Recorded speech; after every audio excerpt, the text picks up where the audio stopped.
सोना 17वें साल में थी और इस साल उसका विवाह करना आवश्यक था। होरी तो 2 साल से इसी फिक्र में था, पर हाथ खाली होने से कोई काबू न चलता था। मगर इस साल जैसे भी हो उसका विवाह कर देना ही चाहिए, चाहे कर्ज लेना पड़े, चाहे खेत गिरव रखने पड़े। और अकेले होरी की बात चलती तो 2 साल पहले ही विवाह हो गया होता। वह किफायत से काम करना चाहता था, पर धनिया कहती थी, कितना ही हाथ बांध कर खर्च करो, 200-250 लग जाएंगे। झुनिया के आ जाने से बिरादरी में इन लोगों का स्थान कुछ हेटा हो गया था और बिना 100-200 दिए कोई कुलीन वर न मिल सकता था। पिछले साल चैती में कुछ मिला था तो पंडित दाता दीन का आधा साझा, मगर पंडित जी ने बीज और मजूरी का कुछ ऐसा ब्यौरा बताया कि होरी के हाथ 1/4 से ज्यादा अनाज न लगा और लगान देना पड़ गया पूरा। ऊख और सन की फसल नष्ट हो गई, सन तो वर्षा अधिक होने और ऊख दीमक लग जाने के कारण। हाँ, इस साल चैती अच्छी थी और ऊख भी खूब लगी हुई थी। विवाह के लिए गल्ला तो मौजूद था, 200 रुपए भी हाथ आ जाए तो कन्या ऋण से उसका उद्धार हो जाए। अगर गोबर 100 रुपए की मदद करते तो बाकी 100 रुपए होरी को आसानी से मिल जाएंगे। झिंगुरी सिंह और मंगरूसा दोनों ही अब कुछ नर्म पड़ गए थे।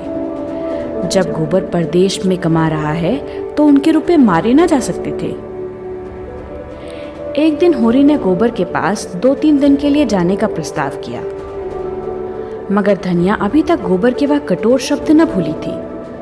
वह गोबर से 1 पैसा भी न लेना चाहती थी, किसी तरह नहीं। होरी ने झुंझलाकर कहा, लेकिन काम कैसे चलेगा यह बता। धनिया सिर हिलाकर बोली, मान लो गोबर परदेश ना गया होता, तब तुम क्या करते? वही अब करो। होरी की जबान बंद हो गई। एक क्षण बाद बोला, मैं तो तुझसे पूछता हूं। धनिया ने जान बचाई, यह सोचना मर्दों का काम है। होरी के पास जवाब तैयार था। मान ले मैं ना होता, तू ही अकेली रहती, तब तू क्या करती? वह कर। धनिया ने तिरस्कार भरी आंखों से देखा। तब मैं कुछ कन्या भी दे देती तो कोई हंसने वाला न था। कुछ कन्या होरी भी दे सकता था, इसी में इनका मंगल था। लेकिन कुल मर्यादा कैसे छोड़ दें? उसकी बहनों के विवाह में 300 बाराती द्वार पर आए थे। दहेज भी अच्छा ही दिया गया था। नाच तमाशा, बाजा गाजा, हाथी घोड़े सभी आए थे। आज भी बिरादरी में उसका नाम है। 10 गांव के आदमियों से उसका हेल मेल है। कुछ कन्या देकर वह किसे मुंह दिखाएगा? इससे तो मर जाना अच्छा है। और वह क्यों कुछ कन्या दे? पेड़ पालों हैं, जमीन है और थोड़ी सी साग भी है। अब वह 1 बीघा भी बेच दे तो 100 मिल जाएं। लेकिन किसान के लिए जमीन जान से भी प्यारी है, कुल मर्यादा से भी प्यारी है। और कुल 3 ही तो बीघे उसके पास हैं। अगर 1 बीघा बेच दे तो फिर खेती कैसे करेगा? कई दिन इसी हैज बैस में गुजरे। होरी कुछ फैसला न कर सका। दशहरे की छुट्टियों के दिन थे। झिंगुरी सिंह, पटेश्वरी और नोखीराम तीनों ही सज्जनों के लड़के छुट्टियों में घर आए थे। तीनों अंग्रेजी पढ़ते थे और यद्यपि तीनों 20-20 साल के हो गए थे, पर अभी तक यूनिवर्सिटी में जाने का नाम न लेते थे। एक क्लास में 2-2, 3-3 साल पढ़े रहते। तीनों की शादियां हो चुकी थीं। पटेश्वरी के सपूत बिंदेसरी तो एक पुत्र के पिता भी हो चुके थे। तीनों दिन भर ताश खेलते, भंग पीते और छैला बने घूमते। वे दिन में कई बार होरी के द्वार की ओर ताकते हुए निकलते और कुछ ऐसा संयोग था कि जिस वक्त वे निकलते उसी वक्त सोना भी किसी न किसी काम से द्वार पर आ खड़ी होती। इन दिनों वह वही साड़ी पहनती थी जो गोबर उसके लिए लाया था। यह सब तमाशा देख देख कर होरी का खून सूखता जाता था, मानो उसकी खेती चौपट करने के लिए आकाश में ओले वाले पीले बादल उठे चले आते हों। एक दिन तीनों उसी कुएं पर नहाने जा पहुंचे जहां होरी ऊख सींचने के लिए पुर चला रहा था। सोना मोट ले रही थी। होरी का खून खौल उठा। उसी सांझ को वह दुलारी सहुआइन के पास गया। सोचा, औरतों में दया होती है, शायद इसका दिल पसीज जाए और कम सूद पर रुपए दे दे। मगर दुलारी अपना ही रोना ले बैठी। गांव में ऐसा कोई घर न था जिस पर उसके कुछ रुपए न आते हों। यहाँ तक कि झिंगुरी सिंह पर भी उसके 20 रुपए आते थे, लेकिन कोई देने का नाम न लेता था। बेचारी कहाँ से रुपए लाए? होरी ने गिड़गिड़ा कर कहा, भाभी, बड़ा पुण्य होगा। तुम रुपये न दोगी, मेरे गले की फांसी खोल दोगी। झिंगुरी और पटेसरी मेरे खेतों पर दांत लगाए हुए हैं। मैं सोचता हूँ बाप दादा की यही तो निशानी है। यह निकल गई तो जाऊंगा कहाँ? एक सपूत वह होता है कि घर की संपत्ति बढ़ाता है। मैं ऐसा कपूत हो जाऊं कि बाप दादों की कमाई पर झाड़ू फेर दूं। दुलारी ने कसम खाई, होरी, मैं ठाकुर जी के चरण छूकर कहती हूँ कि इस समय मेरे पास कुछ नहीं है। जिसने लिया वह देता नहीं, तो मैं क्या करूं? तुम कोई गैर तो नहीं हो? सोना भी मेरी ही लड़की है, लेकिन तुम ही बताओ मैं क्या करूं? तुम्हारा ही भाई हीरा है, बैल के लिए 50 रुपए लिए। उसका तो कहीं पता ठिकाना नहीं। उसकी घरवाली से मांगो तो लड़ने के लिए तैयार। शोभा भी देखने में बड़ा सीधा साधा है, लेकिन पैसा देना नहीं जानता। और असल बात तो यह है कि किसी के पास है ही नहीं, दे कहाँ से? सबकी दशा देखती हूँ, इसी मारे सब्र कर जाती हूँ। लोग किसी तरह पेट पाल रहे हैं, और क्या। खेती बाड़ी बेचने की मैं सलाह न दूंगी। कुछ नहीं है, मरजात तो है। फिर कनफुसकियों में बोली, पटेसरी लाला का लौंडा तुम्हारे घर की ओर बहुत चक्कर लगाया करता है। तीनों का वही हाल है। इनसे चौकस रहना। यह शहरी हो गए, गांव का भाईचारा क्या समझी? लड़के गांव में भी हैं, मगर उनमें कुछ लिहाज है, कुछ अदब है, कुछ डर है। ये सब तो छूटे सांड हैं। मेरी कौशल्या ससुराल से आई थी। मैंने इन सबों के ढंग देखकर उसके ससुर को बुलाकर विदा कर दिया। कोई कहाँ तक पहरा दे? होरी को मुस्कुराते देखकर उसने सरस ताड़ना के भाव से कहा, हंसोगे होरी तो मैं भी कुछ कह दूंगी। तुम क्या किसी से कम नटखट थे? दिन में 2500 बार किसी न किसी बहाने मेरी दुकान पर आया करते थे, मगर मैंने कभी ताका तक नहीं। होरी ने मीठे प्रतिवाद के साथ कहा, यह तो तुम झूठ बोलती हो भाभी। मैं बिना कुछ रस पिए थोड़े ही आता था। चिड़िया एक बार परत जाती है तभी दूसरी बार आंगन में आती है। चल झूठे। आंखों से न ताकती रही हो, लेकिन तुम्हारा मन तो ताकता ही था, बल्कि बुलाता था। अच्छा रहने दो, बड़े आए अंतर्जामी बनके। तुम्हें बार बार मंडराते देख के मुझे दया आ जाती थी, नहीं तुम कोई ऐसे बांके जवान न थे। हुसैनी 1 पैसे का नमक लेने आ गया और यह परिहास बंद हो गया। हुसैनी नमक लेकर चला गया तो दुलारी ने कहा, गोबर के पास क्यों नहीं चले जाते? देखते भी आओगे और शायद कुछ मिल भी जाए। होरी निराश मन से बोला, वह कुछ ना देगा। लड़के 4 पैसे कमाने लगते हैं तो उनकी आंखें फिर जाती हैं। मैं तो बेहयाई करने को तैयार था, लेकिन धनिया नहीं मानती। उसकी मर्जी बिना चला जाऊं तो घर में रहना अपाड़ कर दे। उसका स्वभाव तो जानती हो। दुलारी ने कटाक्ष करके कहा, तुम तो मेहरिया के जैसे गुलाम हो गए। तुमने पूछा ही नहीं तो क्या करता? मेरी गुलामी करने को कहते तो मैंने लिखा लिया होता सच। तो अब से क्या बिगड़ा है, लिखा लो ना। 200 में लिखता हूं, इन दामों महंगा नहीं हूं। तब धनिया से तो न बोलोगे? नहीं, कहो कसम खाऊं। और जो बोले तो मेरी जीभ काट लेना। अच्छा तो जाओ, भर ठीक ठाक करो, मैं रुपये दे दूंगी। होरी ने सजल नेत्रों से दुलारी के पांव पकड़ लिए। भावावेश से मुंह बंद हो गया। सहुआई ने पांव खींचकर कहा, अब यही शरारत मुझे अच्छी नहीं लगती। मैं साल भर के भीतर अपने रुपए सूद समेत कान पकड़ कर लूंगी। तुम तो व्यवहार के ऐसे सच्चे नहीं हो, लेकिन धनिया पर मुझे विश्वास है। सुना पंडित तुमसे बहुत बिगड़े हुए हैं। कहते हैं इस गांव से निकाल कर नहीं छोड़ा तो ब्राह्मण नहीं। तुम सिलिया को निकाल बाहर क्यों नहीं करते? बैठे बिठाए झगड़ा मोल ले लिया। धनिया उसे रखे हुए है, मैं क्या करूं? सुना है पंडित काशी गए थे, वहां एक बड़ा नामी विद्वान पंडित है, वह 500 मांगता है, तब पराश्चित कराएगा। भला पूछो ऐसा अंधेर कहीं हुआ है? जब धर्म नष्ट हो गया तो 1 नहीं 1000 पराश्चित करो, इससे क्या होता है? तुम्हारे हाथ का छुआ पानी कोई न पिएगा, चाहे जितना पराश्चित करो। होरी यहां से घर चला तो उसका दिल उछल रहा था। जीवन में ऐसा सुखद अनुभव उसे न हुआ था। रास्ते में शोभा के घर गया और सगाई लेकर चलने के लिए नेवता दे आया।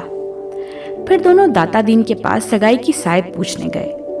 वहां से आकर द्वार पर सगाई की तैयारियों की सलाह करने लगे। धनिया ने बाहर आकर कहा, पहर रात गई, अभी रोटी खाने की बेला नहीं आई, खाकर बैठो, गपड़ चौथ करने को तो सारी रात पड़ी है। होरी ने उसे भी परामर्श में शरीक होने का अनुरोध करते हुए कहा, इसी सहालग में लगन ठीक हुआ है, बता क्या क्या सामान लाना चाहिए? मुझे तो कुछ मालूम नहीं। जब कुछ मालूम ही नहीं तो सलाह करने क्या बैठे हो? रुपए पैसे का डौल भी हुआ कि मन में मिठाई खा रहे हो? होरी ने गर्व से कहा, तुझे इससे क्या मतलब? तू इतना बता दे क्या क्या सामान लाना होगा। तो मैं ऐसी मन की मिठाई नहीं खाती। तू इतना बता दे कि हमारी बहनों के ब्याह में क्या क्या सामान आया था। पहले ये बता दो, रुपये मिल गए? हाँ मिल गए। और नहीं क्या भंग खाई है? तो पहले चलकर खा लो, फिर सलाह करेंगे। मगर जब उसने सुना कि दुलारी से बातचीत हुई है तो नाक सिकोड़ कर बोली, उससे रुपए लेकर आज तक कोई उरिन हुआ है? चुड़ैल कितना कसकर सूत लेती है, लेकिन करता क्या, दूसरा देता कौन है? यह क्यों नहीं कहते कि इसी बहाने 2 गाल हंसने बोलने गया था, बूढ़े हो गए पर यह बांध न गई। तू तो धनिया कभी कभी बच्चों की सी बातें करने लगती है। मेरे जैसे फटे हालों से वह हंसेगी बोलेगी? सीधे मुंह बात तो करती नहीं। तुम जैसों को छोड़कर उसके पास और जाएगा ही कौन? उसके द्वार पर अच्छे अच्छे नाक रगड़ते हैं धनिया, तू क्या जाने? उसके पास लक्ष्मी है। उसने जरा सी हामी भर दी, तुम चारों ओर खुशखबरी लेकर दौड़े। हामी नहीं भर दी, पक्का वादा किया है। होरी रोटी खाने गया और शोभा अपने घर चला गया तो सोना सिलिया के साथ बाहर निकली। वह द्वार पर खड़ी सारी बातें सुन रही थी।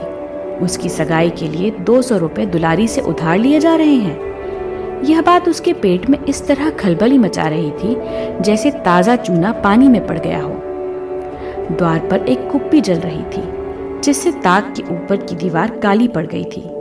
दोनों बैल नान में सानी खा रहे थे और कुत्ता जमीन पर टुकड़े के इंतजार में बैठा हुआ था। दोनों युवतियां बैलों की चरनी के पास आकर खड़ी हो गईं। सोना बोली, तूने कुछ सुना?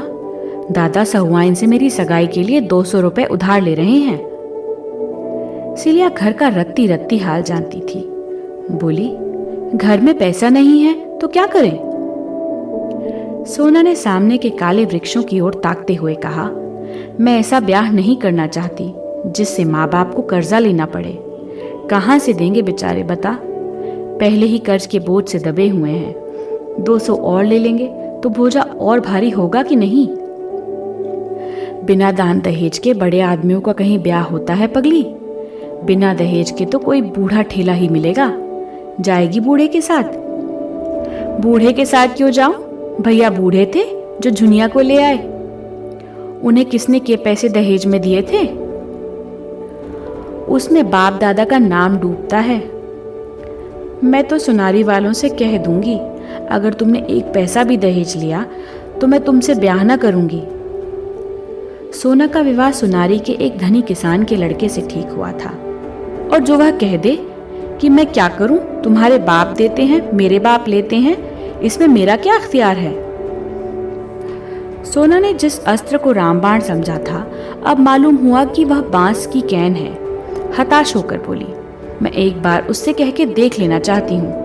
अगर उसने कह दिया मेरा कोई अख्तियार नहीं है तो क्या गोमती यहाँ से बहुत दूर है? डूब मरूंगी। माँ बाप ने मर मर के पाला पोसा, उसका बदला क्या यही है कि उनके घर से जाने लगूं तो उन्हें कर्जे से और लादती जाऊं? माँ बाप को भगवान ने दिया हो तो खुशी से जितना चाहे लड़की को दें, मैं मना नहीं करती, लेकिन जब वह पैसे पैसे को तंग हो रहे हैं, आज महाजन नालिश करके लीलाम करा ले तो कल मजूरी करनी पड़ेगी।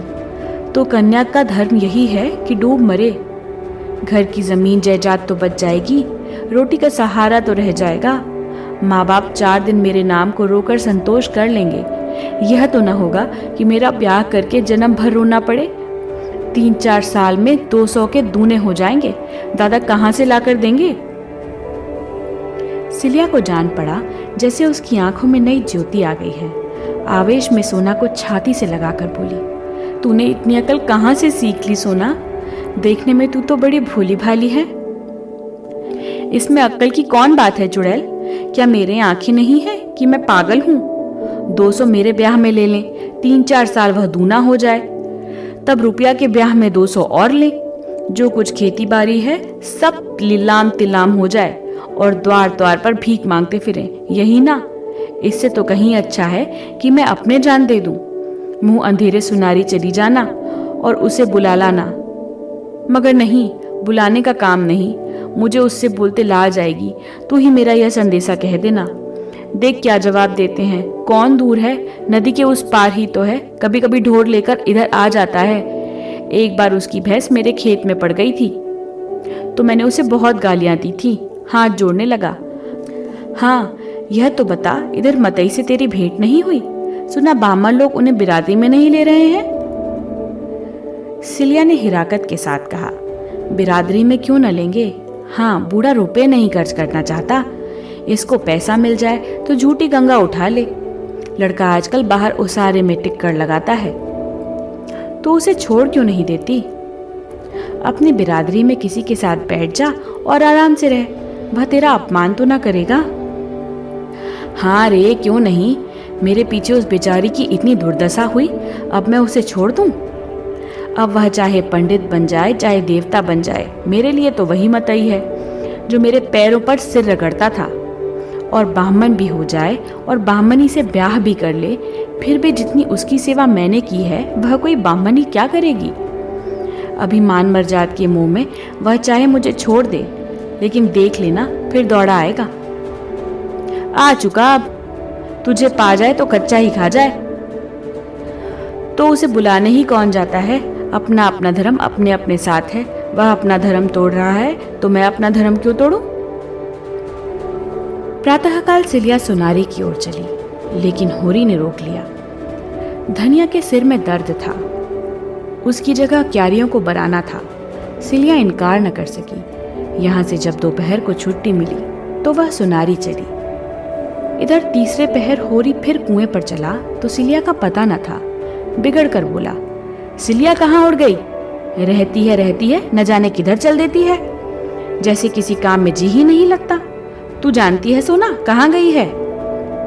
सोना ने बहाना किया, मुझे तो कुछ मालूम नहीं, कहती थी धोबिन के घर कपड़े लेने जाना है, वहीं चली गई होगी।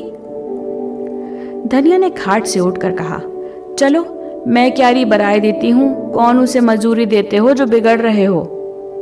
हमारे घर में रहती नहीं है, उसके पीछे सारे गांव में बदनाम नहीं हो रहे हैं? अच्छा रहने दो, एक कोने में पड़ी हुई है तो उससे किराया लोगे? एक कोने में नहीं पड़ी हुई है, एक पूरी कोठरी लिए हुए है, तो उस कोठरी का किराया होगा कोई 50 रुपए महीना। उसका किराया 1 पैसा नहीं। हमारे घर में रहती है, जहां जाए पूछ कर जाए। आज आती है तो खबर लेता हूं। पुर चलने लगा। धनिया को होरी ने न आने दिया। रूपा क्यारी बराती थी और सोना मोट ले रही थी। रूपा गीली मिट्टी के चूल्हे और बर्तन बना रही थी और सोना सशंक आंखों से सुनारी की ओर ताक रही थी। शंका भी थी, आशा भी थी। शंका अधिक थी, आशा कम। सोचती थी उन लोगों को रुपए मिल रहे हैं तो क्यों छोड़ने लगे।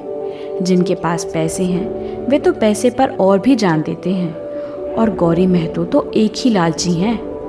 मथुरा में दया है, धर्म है, लेकिन बाप की जो इच्छा होगी वही उसे माननी पड़ेगी। मगर सोना भी बचा को ऐसा फटकारेगी कि याद करेंगे। वह साफ कहेगी, जाकर किसी धनी की लड़की से ब्याह कर तुझ जैसे पुरुष के साथ मेरा निबाह ना होगा। कहीं गौरी महतो मान गए तो वह उनके चरण धो धो कर पिएगी, उनकी ऐसी सेवा करेगी कि अपने बाप की भी न की होगी, और सिलिया को भर पेट मिठाई खिलाएगी। गोबर ने उसे जो रुपया दिया था उसे वह अभी तक सचे हुए थी। इस मृदु कल्पना से उसकी आंखें चमक उठी और कपोलों पर हल्की सी लाली दौड़ गई। मगर सिलिया अभी तक आई क्यों नहीं? कौन बड़ी दूर है? ना आने दिया होगा उन लोगों ने। आहा, वह आ रही है, लेकिन बहुत धीरे धीरे आती है। सोना का दिल बैठ गया। अब आगे नहीं माने शायद। नहीं, सिलिया दौड़ती आती तो सोना से हो चुका ब्याह, मुंह धो रखो। सिलिया आई जरूर, पर कुएं पर न आकर खेत पे क्यारी बराने लगी। डर रही थी होरी पूछेंगे कहाँ थी अब तक, तो क्या जवाब देगी। सोना ने यह 2 घंटे का समय बड़ी मुश्किल से काटा, पर छूटते ही वह भागी हुई सिलिया के पास पहुंची। वहां जाकर तू मर गई थी क्या? ताकते ताकते आंखें फूट गईं। सिलिया को बुरा लगा। तो क्या मैं वहां सोती थी? इस तरह की बातचीत राह चलते थोड़े ही हो जाती है, अफसर देखना पड़ता है। मथुरा नदी की ओर ढोर चराने गए थे, खोजती खोजती उसके पास गई और तेरा संदेशा कहा। ऐसा प्रसन्न हुआ कि तुझसे क्या कहूँ। मेरे पांव पर गिर पड़ा और बोला, सिल्लो, मैंने जब से सुना है कि सोना मेरे घर में आ रही है, तब से आंखों की नींद हर गई है। उसकी वह गालियां मुझे फल गईं, लेकिन काका को क्या करूं? वह किसी की नहीं सुनते। सोना ने टोका। तो ना सुने, सोना भी जिद्दिन है, जो कहा है वह कर दिखाएगी, फिर हाथ मलते रह जाएंगे। बस उसी क्षण ढोरों को वहीं छोड़ मुझे लिए हुए गौरी महतो के पास गया। महतो के 4 पुर चलते हैं, कुआं भी उन्हीं का है, 10 बीघे का ऊख है। महतो को देख के मुझे हंसी आ गई, जैसे कोई घसियारा हो। हाँ, भाग का बली है। बाप बेटे में खूब कहा सुनी हुई। गौरी महतो कहते थे, तुझसे क्या मतलब, मैं चाहे कुछ लूं या ना लूं, तू कौन होता है बोलने वाला। मथुरा कहता था, तुमको लेना देना है तो मेरा ब्याह मत करो, मैं अपना ब्याह जैसे चाहूंगा कर लूंगा। बात बढ़ गई और गौरी महतो ने पन्हैया उतारकर मथुरा को खूब पीटा। कोई दूसरा लड़का इतनी मार खाकर बिगड़ खड़ा होता, मथुरा एक घूंसा भी जमा देता तो महतो फिर न उठते। मगर बेचारा 50 जूते खाकर भी कुछ न बोला। आंखों में आंसू भरे मेरी ओर गरीबों की तरह ताकता हुआ चला गया। तब महतो मुझ पर बिगड़ने लगे, सैकड़ों गालियां दी, मगर मैं क्यों सुनने लगी थी? मुझे उनका क्या डर था? मैंने साफ कह दिया, महतो 200-300 कोई भारी रकम नहीं है, और होरी महतो इतने में बिक न जाएंगे, न तुम ही धनवान हो जाओगे। वह सब धन नाच तमाशे में ही उड़ जाएगा। हाँ, ऐसी बहू न पाओगे। सोना ने सजल नेत्रों से पूछा, महतो इतनी ही बात पर उन्हें मारने लगे? सिलिया ने यह बात छिपा रखी थी। ऐसी अपमान की बात सोना के कानों में न डालना चाहती थी, पर यह प्रश्न सुनकर संयम न रख सकी। बोली, वही गोबर भैया वाली बात थी। महतो ने कहा, आदमी झूठा तभी खाता है जब मीठा हो, कलंक चांदी से ही धुलता है। इस पर मथुरा बोला, काका, कौन घर कलंक से बचा हुआ है? हाँ, किसी का खुल गया, किसी का छिपा हुआ है। गौरी महतो भी पहले एक चमारिन से फंसे थे, उससे 2 लड़के भी हैं। मथुरा के मुंह से इतना निकलना था कि डोकरे पर जैसे भूत सवार हो गया। जितना लालची है उतना ही क्रोधी भी है, बिना लिए न मानेगा। दोनों घर चली। सोना के सिर पर चरसा, रस्सा और जुए का भारी बोझ था, पर इस समय वह उसे फूल से भी हल्का लग रहा था। उसके अंतःस्थल में जैसे आनंद और स्फूर्ति का सोता खुल गया हो। मथुरा की वह वीर मूर्ति सामने खड़ी थी, और वह जैसे उसे अपने हृदय में बैठाकर उसके चरण आंसुओं से पखार रही थी। जैसे आकाश की देवियां उसे गोद में उठाए आकाश में छाई हुई लालिमा में लिए चली जा रही हों। उसी रात को सोना को बड़े जोर का ज्वर चढ़ गया। तीसरे दिन गौरी महतो ने नाई के हाथ एक पत्र भेजा। सवस्ती श्री सर्वोपमा जोग श्री होरी महतो को गौरी राम का राम राम बांचना। आगे जो हम लोगों में दहेज की बातचीत हुई थी, उस पर हमने शांत मन से विचार किया। समझ में आया कि लेन देन से वर और कन्या दोनों ही के घर वाले जेरबार होते हैं। जब हमारा तुम्हारा संबंध हो गया तो हमें ऐसा व्यवहार करना चाहिए कि किसी को ना अखरे। तुम दान दहेज की कोई फिक्र मत करना, हम तुमको सौगंध देते हैं। जो कुछ मोटा महीन जुरे बारातियों को खिला देना, हम वह भी न मांगेंगे। रसद का इंतजाम हमने कर लिया है। हाँ, तुम खुशी खुर्रमी से हमारे जो खातिर करोगे वह हम सिर झुकाकर स्वीकार करेंगे। होरी ने पत्र पढ़ा और दौड़े हुए भीतर जाकर धनिया को सुनाया। हर्ष के मारे उछला पड़ता था, मगर धनिया किसी विचार में डूबी बैठी रही। एक क्षण के बाद बोली, यह गौरी महतो की भलमनसी है, लेकिन हमें भी तो अपने मर्जाद का निबाह करना है। संसार क्या कहेगा?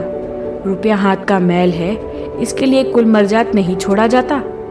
जो कुछ हमसे हो सकेगा देंगे और गौरी महतो को लेना पड़ेगा। तुम यही जवाब लिख दो। माँ बाप की कमाई में लड़की का क्या कोई हक नहीं है? नहीं, लिखना क्या है, चलो मैं नाई से संदेशा कहलाए देती हूँ। होरी हदबुद्धी सा आंगन में खड़ा था और धनिया उस उदारता की प्रतिक्रिया में जो गौरी महतो की सज्जनता ने जगा दी थी, संदेशा कह रही थी। फिर उसने नाई को रस पिलाया और विदाई देकर विदा किया। वह चला गया तो होरी ने कहा, यह तूने क्या कर डाला धनिया? तेरा मिजाज आज तक मेरी समझ में ना आया। तू आगे भी चलती है, पीछे भी चलती है। पहले तो इस बात पर लड़ रही थी कि किसी से एक पैसा कर्ज मत लो, कुछ देने दिलाने का काम नहीं है, और जब भगवान ने गौरी के भीतर बैठकर यह पत्र लिखवाया तो तूने कुल मर्जाद का राग छेड़ दिया। तेरा भरम भगवान ही जाने। धनिया बोली, मुंह देखकर बीड़ा दिया जाता है, जानते हो कि नहीं? तब गौरी अपने शान दिखाते थे, अब वह भलमनसी दिखा रहे हैं। ईंट का जवाब चाहे पत्थर हो, लेकिन सलाम का जवाब तो गाली नहीं है। होरी ने नाक सिकोड़कर कहा, तू दिखा अपनी भलमनसी, देखे कहां से रुपए लाती है। धनिया आंखें चमकाकर बोली, रुपए लाना मेरा काम नहीं, तुम्हारा काम है। मैं तो दुलारी से हिलूंगा। ले लो उसी से, सूद तो सभी लेंगे। जब डूबना ही है तो क्या तालाब और क्या गंगा। होरी बाहर आकर चिलम पीने लगा। कितने मजे से गला छूटा जाता था, लेकिन धनिया जब जान छोड़े तब तो जब देखो उल्टी ही चलती है। इसे जैसे कोई भूत सवार हो जाता है। घर की दशा देखकर भी इसकी आंखें नहीं खुलती।